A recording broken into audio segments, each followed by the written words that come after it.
You are cooking with Sheila in the Gangsta Goodies Kitchen. I have in the kitchen with me today, and I have to tell you guys how special this is because nobody knows yet. No, so this is an exclusive. Oh yeah, that's right, it is. Okay, so yes. Yeah. I was gonna say, what secret do you have? Oh yeah, this is an exclusive. Most definitely. Yes. So, okay, y'all, that means I'm moving up the food chain, okay? So I like that pun, moving up the food chain. Yeah. Right, literally, figuratively. Now I had to drop my exclusive right here. What better place than, you know why? Yes, because I do know why. The one thing that I love more than watching movies is eating food. Okay. I love to eat. See. I eat. I love food. I travel the world and I sample all the food there is Absolutely. to be. And I Absolutely. love it. Yes. Matter of fact, I might love food more than movies. Truth be told. Since we keeping it real. Yes, we keep it real in the Gangsta Goodies keep Kitchen. it real. Yeah, that's why I had to drop my exclusive right here. Yes. So one of the things about the holidays, that I love is that you just never know who may call and say, I'm on the way, girl, you at home? Because everybody's out shopping. That's right. And, and so the studio is in It's drop-by season. It's drop-by season. Yes. Dropping here, from over there. Yes. Girl, I thought you was in Tennessee. What you doing in here? People flying in from Japan. It's drop-by season. It's drop-by season. Hashtag drop-by season. So. I want my check. Don't use my hashtag and not pay me. I want my check.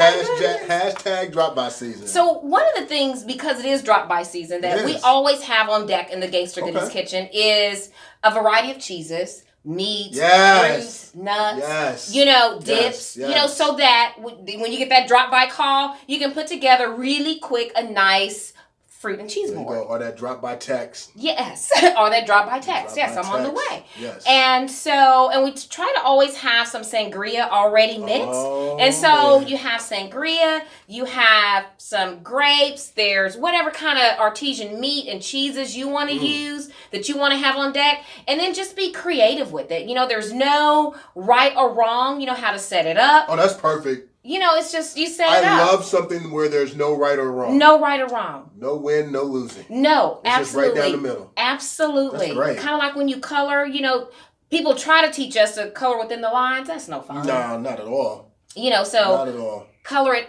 and display it however I don't even you like choose. Coloring books. Just give me a blank piece of paper. There you go. And use your creative imagination. Let me do what I need to do. So, and how I want to do it. Absolutely. Yes. So, I'm getting ready to start snacking as you getting ready to... Well, let's tell the people what the exclusive is. Okay, yes. Yeah, I had to come by the Gangsta Goodies Kitchen because I've seen every movie this year.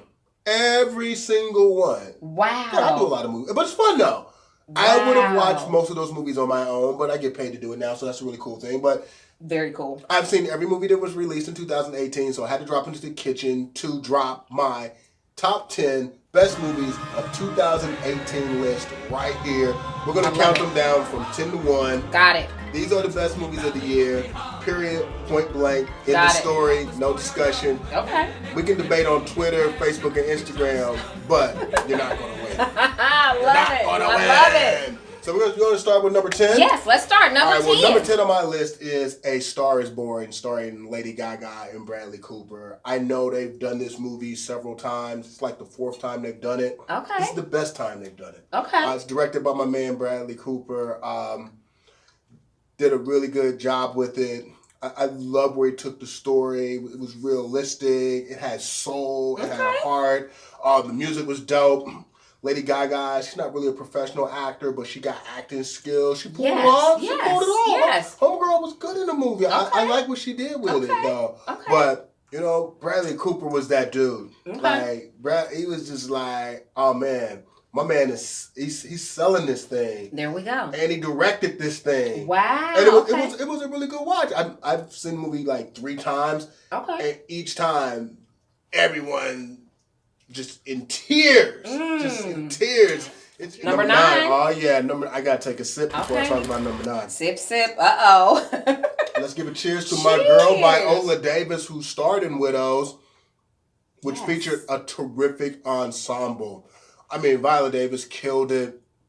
Michelle Rodriguez was tremendous. The entire cast was great. The movie was directed by Steve McQueen. And what he did with this is, it's not just a regular bank heist movie.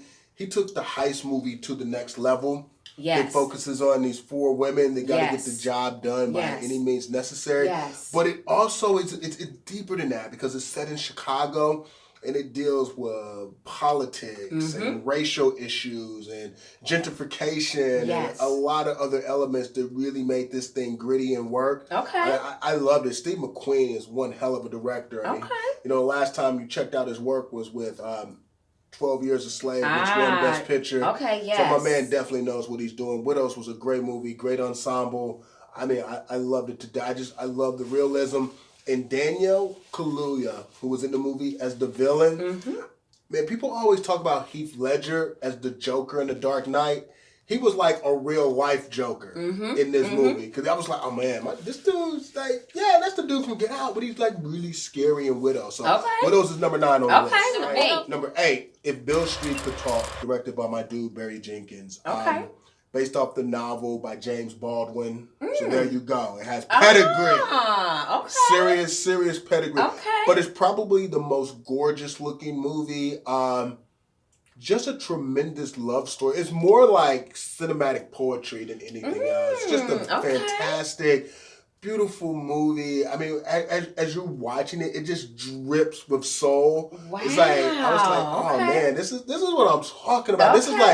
This is like art right here. This is like, it was so skillfully done and moving, and then Regina King in the film kills it. I love her. Oh man, she's amazing. Regina, seriously, 227. Yes, girl, go. She been in the business like forever. She been like literally. I was watching 227 when I was 3 years old. Wow. She's been in the business like for, I mean, Regina. 40 years? But she looked like she's 25. She does. Amazing. Yeah. She better win an Oscar for Best Supporting Actress, by the way. Awesome. Coming in at number 7, a Netflix title called Roma, directed by Alfonso Cuarón. Okay. Out of all the movies on the list, this is probably the most technically flawless movie. From a technical standpoint, this is almost like cinematic perfection. Okay. Shot in black and white with subtitles. It's his own personal story about growing up in Mexico City, about his family, but the story revolves around the family's maid. Not a lot of people you know are in the movie. Okay. But as you're watching, you're just blown away by the execution. I needed maybe a little bit more story for this, but because it's so cinematically flawless, it lands at number 7 on my list. Okay, awesome. I love talking about this next guy. Wow, okay. Me and this next guy have long history. We go way back to my days when I was at Morehouse College. Okay. A lot of people don't know this, but I'm actually in School Days. Okay. So, are you? Yeah, man. I didn't know that. Yeah, they shot that movie when I was a freshman at Morehouse College. Get out. Yeah, man. I was all up in School Days. Wow. Yeah, that was a great time. But I was only in it because I wanted to hang out on set and learn the craft. So like whenever Spike Lee would yell cut, I'd run over and just like pick his brain because he wasn't big time yet then. So he would talk to you. We'd all hang out. It was like one big like. We're all family on the set back then. But I love it. How cool was that? Yeah. And another reason why this movie made the list, because Spike Lee co-wrote it with Kevin Wilmot, who's from Kansas City, who's one hell of a writer. So number 6 on the list is Blackklansman. Okay. And it's also politically important. And it's a damn good movie. Okay. Yeah, it's very Spike Lee, but it works. Talk about another great ensemble. Stars John David Washington, who happens to be Denzel Washington's son. But it's not about nepotism because dude can act. And he's great in the movie. Yes. And let's not forget about Topher Grace, who's also great in the movie. I mean, it's not easy to play the bad guy, and he plays David Duke in the movie. We all know David Duke sucks. Yes. But he does a good job pulling that off. He does a good job pulling it off. I like Adam Driver in the movie as well, who's the cop opposite of John David Washington's character. This movie's actually based on a real-life situation. Best screenplay this year. Kevin Wilmot and Spike Lee killed it with the writing. Really? Yeah, killed it with the writing. But it's also a great movie. Okay. Blackklansman, number 6 on the list. Number 6. Yeah, number 6. Okay, now, Sean, can you give us an idea of when you come up with your top 10 list? So what are some of the components that a movie has to have to get on your top 10 list? Well, that's a great question because when you're doing a top 10 list, you're talking about the 10 movies that represent an entire year. Yes. So my first criteria on my list is, will these movies be remembered a year later, 5 years later, 10 years later, 20 years later? Got it. They have to be movies that have some sort of lasting impact. Got it. They also have to have movies that are sort of like culturally relevant. Got it. Like, did they bend culture? Okay. Did they do something socially? Did they drive a point Got tone? it. Did they make us care? Did they reflect the tone of the world that we're living in today? Mm-hmm. We're halfway done, so let's start with number 5. Number 5, let's go get it. Blindspotting. Okay. Great movie. Raphael Casal, Daveed Diggs. A lot of people know from Hamilton, the Broadway musical, starring the movie. Small independent film. Very impactful. Very clever. I love the tone of the movie. Deals a lot with police brutality, police shooting done in a very clever way. Takes place in Oakland, so it sort of has that, the Bay vibe, which I love. Very well written. Solidly acted. Definitely deserves a spot on the list at number 5. Blindspotting. Okay. I know a lot of people haven't seen it. If you haven't seen it, please go check it out. Great movie. They killed it with this one. Great movie. I haven't seen that one, so I'm definitely going to have to go check that out. Definitely put that on the top of your list. Blindspotting is a great movie and deserves to be number 5 on the list. Okay. All right, number 4, man. I am not a fan of horror movies.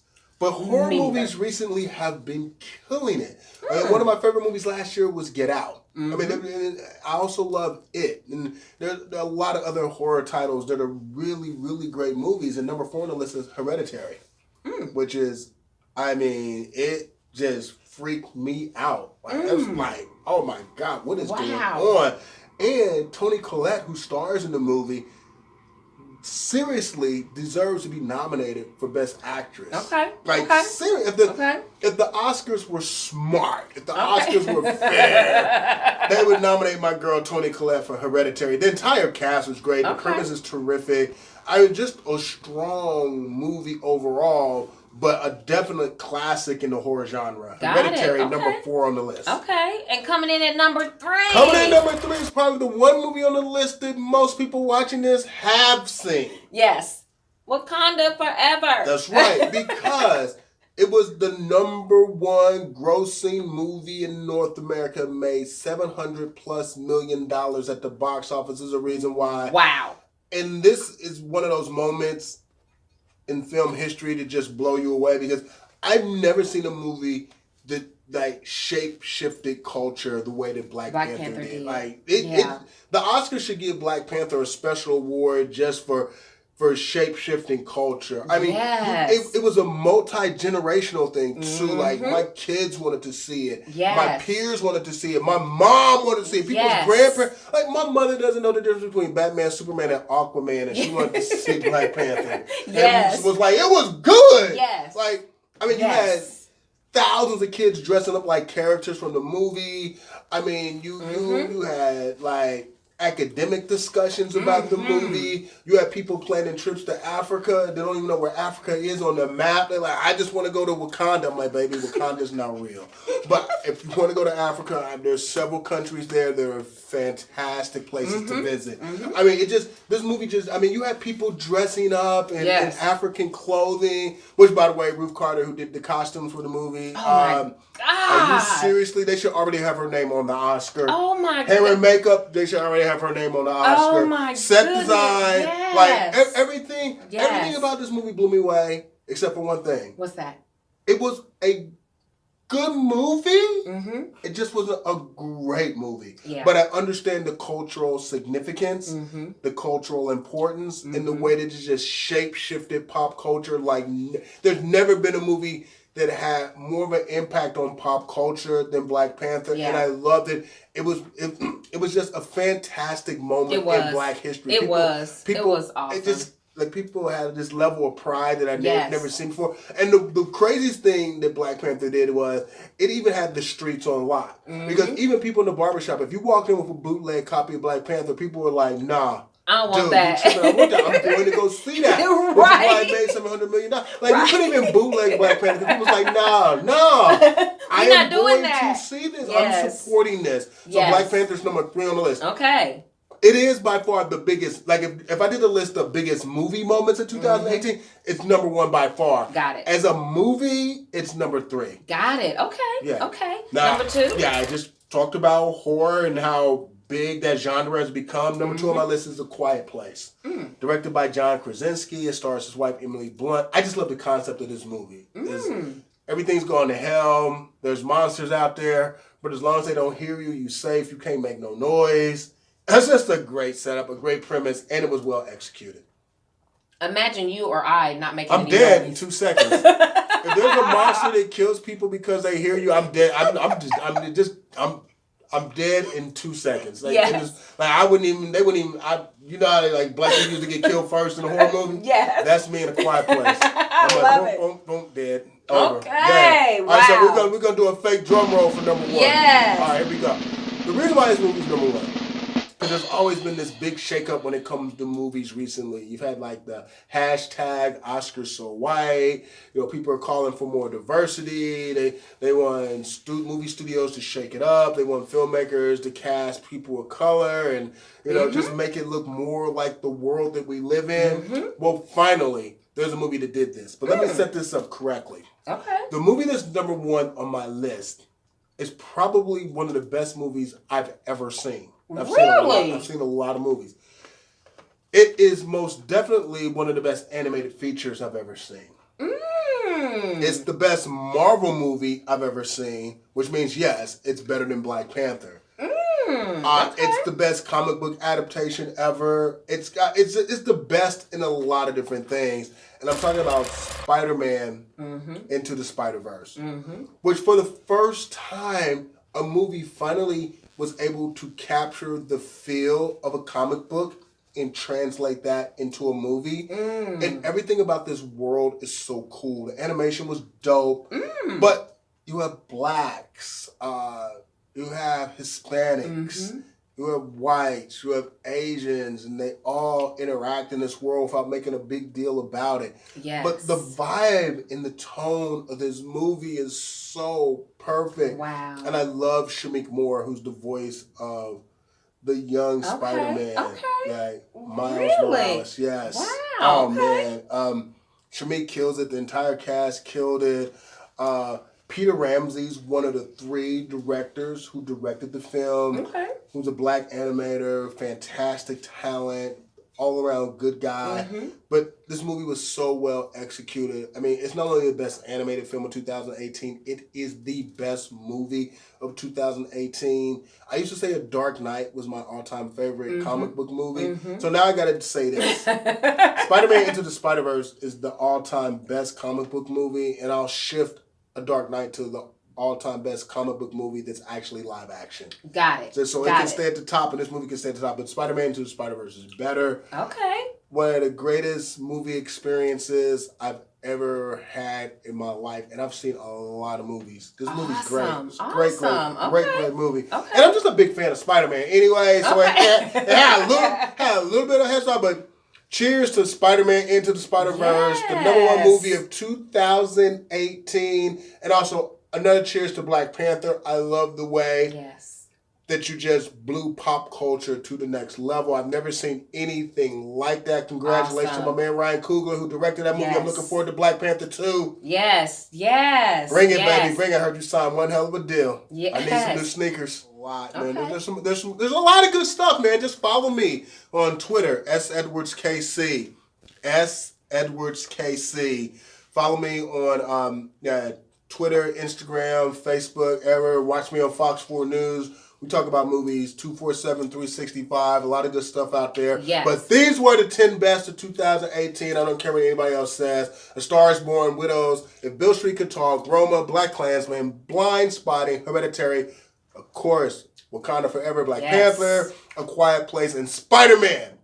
Into the Spider-Verse. Almost as good as this spread right here. Aww. This spread's dope, man. I'm ready to throw a party, man. And you heard it right here first in the Gangsta Goodies Kitchen. That's right. Love it. How cool is that? So thank you guys so much for watching. We couldn't do it without you. We appreciate the love, the support. Enjoy the rest of your day and go see some of these movies. And Sean's information will be up so you can follow him, so you can keep up with some of these movies. And as we go into 2019, you'll hear even more. Quick shout out to my Hidden Empire Film Group family. We released Traffic this year. We got The Intruder coming out April 26th, starring Dennis Quaid, Michael Ealy, and Megan Good. We worked hard on that one, people. Support. That sounds like we need to have a movie watching party. We are. No, we definitely having The Intruder is definitely coming to the kitchen. We got some big things planned for that. And awesome. You might see Dennis Quaid up here in the kitchen. Oh, shoot, y'all. It's going down. It's literally going down. It's going down. Peace out. Enjoy the rest of your Sunday. Thank you.